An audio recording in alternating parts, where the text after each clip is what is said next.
What's up, guys, and welcome to Will Sports Talk.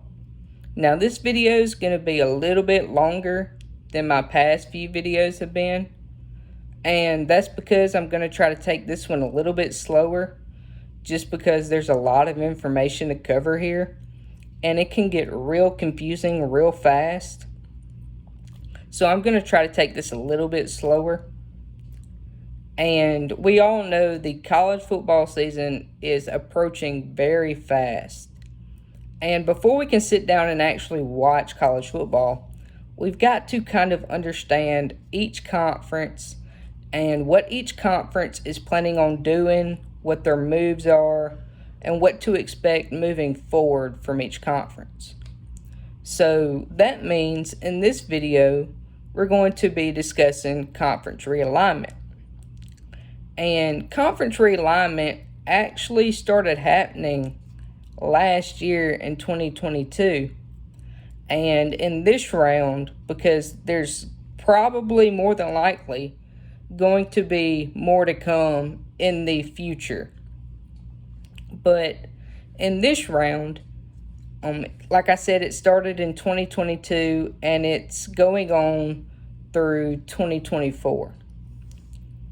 But before we discuss what is currently happening with conference realignment, I kind of want to discuss the most recent history of conference realignment.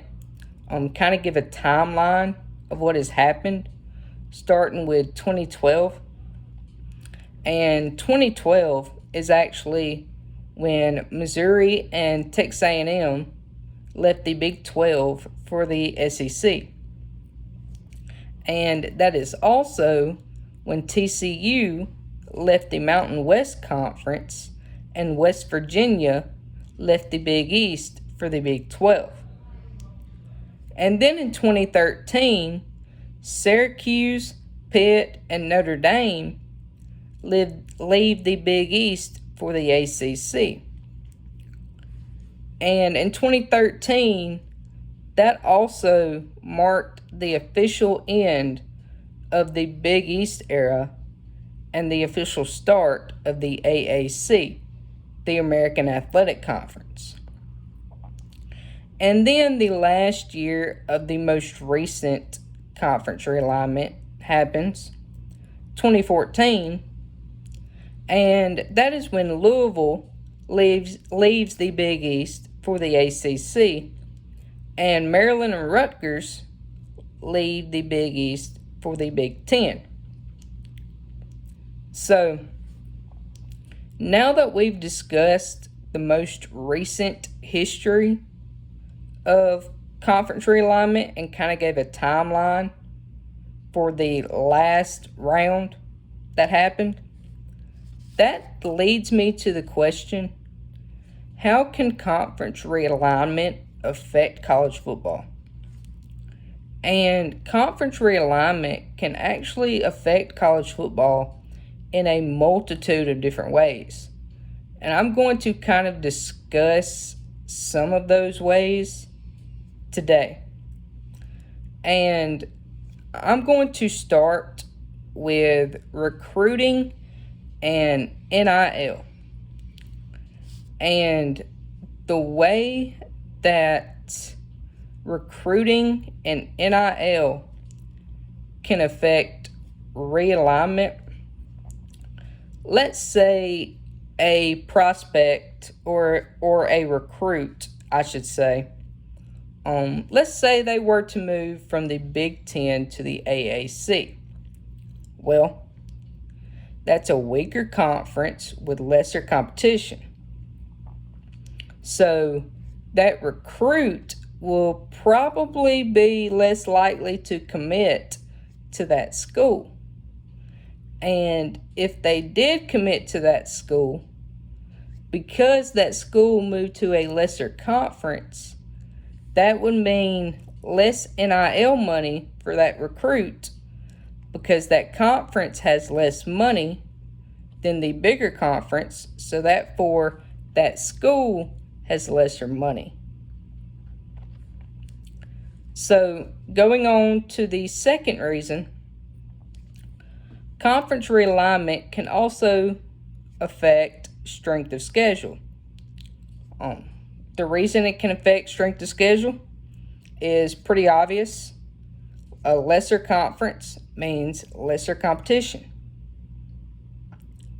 Then another reason it can affect conference realignment can affect college football is the traveling. So when a recruit commits to a school,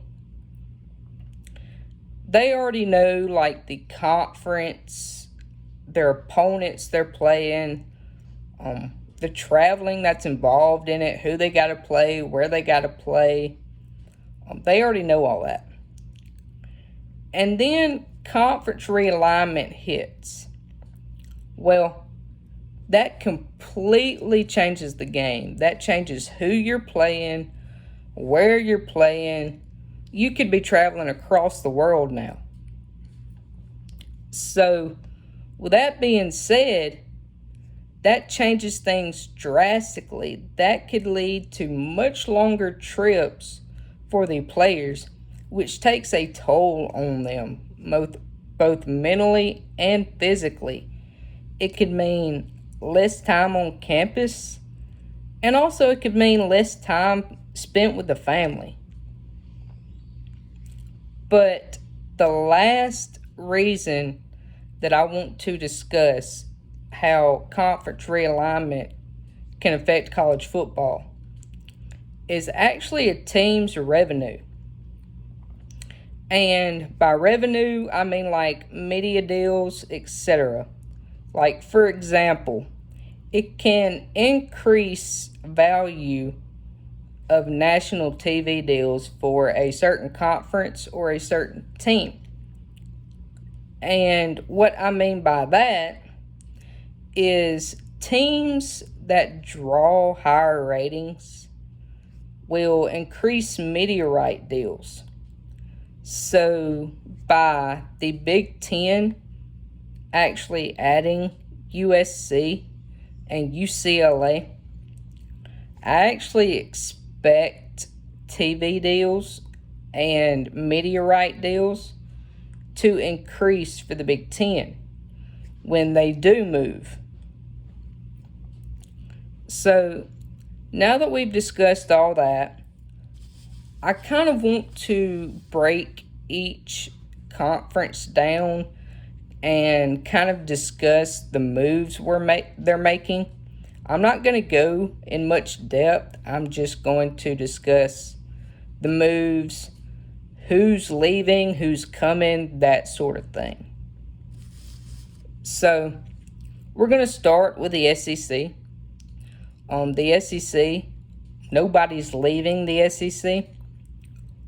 In 2024, Oklahoma and Texas are actually joining from the Big 12, and that move right there is kind of what started this whole conference realignment thing. And then we move on to the Big 10, and in 2024, you've actually got USC and UCLA joining. And like I said, just like the SEC, no teams are leaving. Then you got the Pac-12. You have no teams joining the Pac-12. But you do have USC and UCLA leaving in 2024. Then you got the Big 12. And the Big 12 is a little bit more funny. It's a little bit more complicated. You got Oklahoma and Texas leaving for the SEC in 2024. Then you got some teams joining from both the AAC and the Independent Conference in 2023, this coming up year. And those teams are Houston, UCF, Cincinnati, and those teams are from the AAC. And then you got BYU from the Independent Conference. And then after that, moving on to the AAC.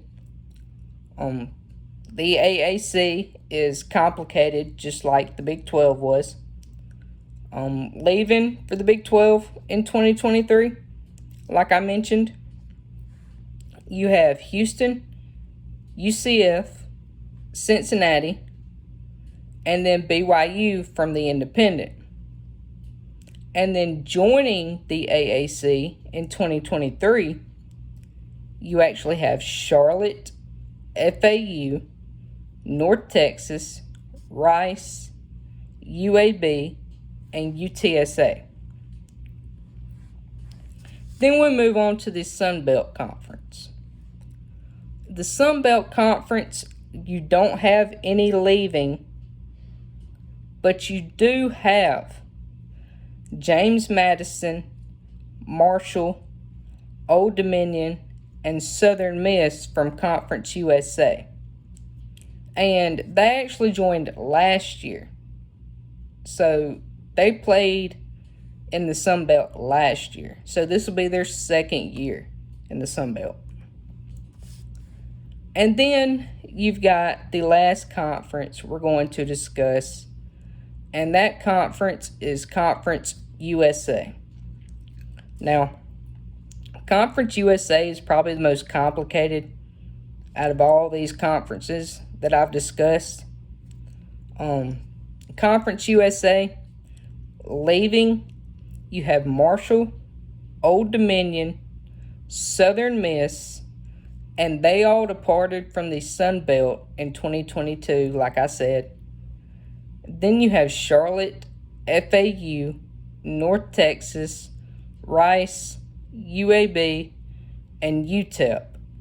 And they all departed from the AAC in 2023.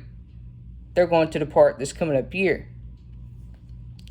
So, and then joining the Conference USA, you have Jacksonville State, you have Kennesaw State, which they're joining in 2024. Then you have Liberty, you have New Mexico State, and then you have Sam Houston. So, those are the changes going on across college football as far as conference realignment goes, and that's kind of discussing how conference realignment works, kind of the history, and then how it affects college football. I hope y'all enjoyed it. I hope y'all join me next week for my next video. I will see y'all.